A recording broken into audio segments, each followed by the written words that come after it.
This week's topics for the Armchair Painting Group was a journey. And I found a journey really quite hard to do because I've been on so many journeys. How do you choose it? What kind of journey? And it was such a big topic. So in the end, I decided to talk about my journey in art.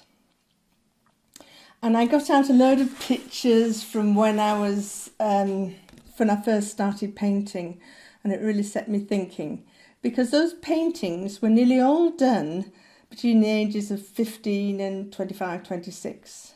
After that, I hardly ever did any pictures except when I really, really felt I needed to. And that's a really interesting idea that you need to paint a picture. So I started again painting about 6 months ago. So that's 40 years nearly without hardly doing much painting or drawing. So what I wanted to do was look at why we make pictures.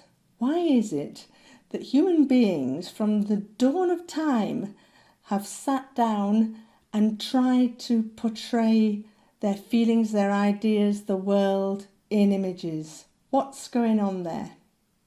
So I hope you like this film, and I hope you like the description it has of my journey in art. Why do we make pictures? Why make pictures at all?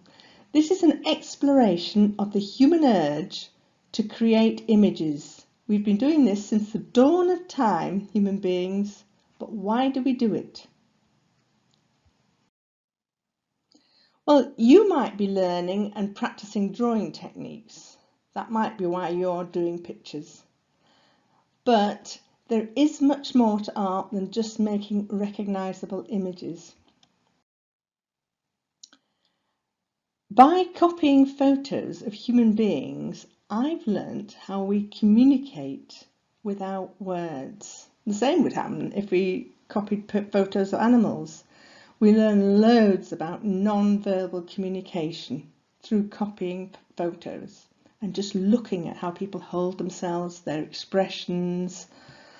I've learnt masses.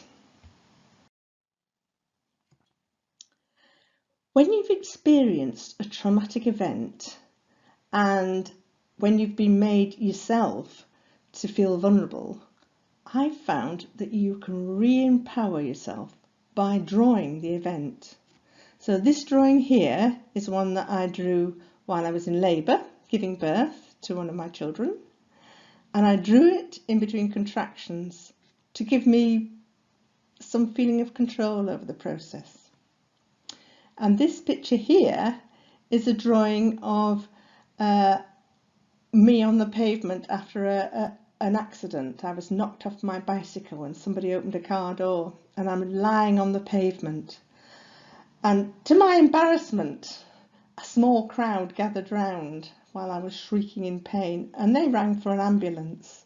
So I was frightened, I was embarrassed, humiliated, and I felt very vulnerable.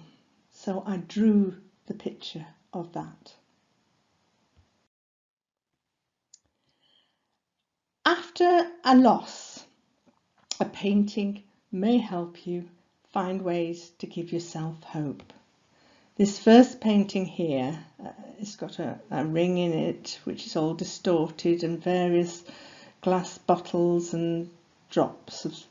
That painting and sharp edges was done after somebody very dear to me had died suddenly. And then the painting of the Bean Fairy was done nearly a year later, after I was starting to recover and become more myself.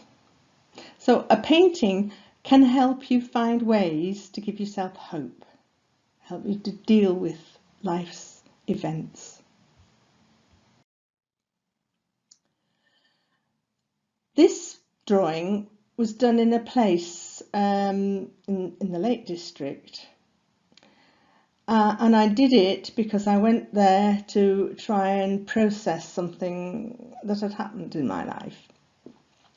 Drawing in a place where you've been greatly moved can help you fix that feeling in your mind and in your memory. the drawing can just sort of lock it there, so that you can tap back into that feeling whenever you like.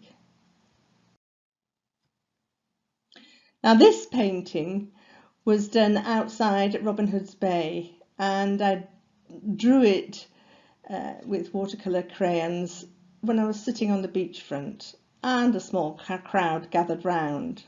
Well, drawing a scene outside in public with an audience looking over your shoulder can really help you make new friends. So that's what this one reminds me of.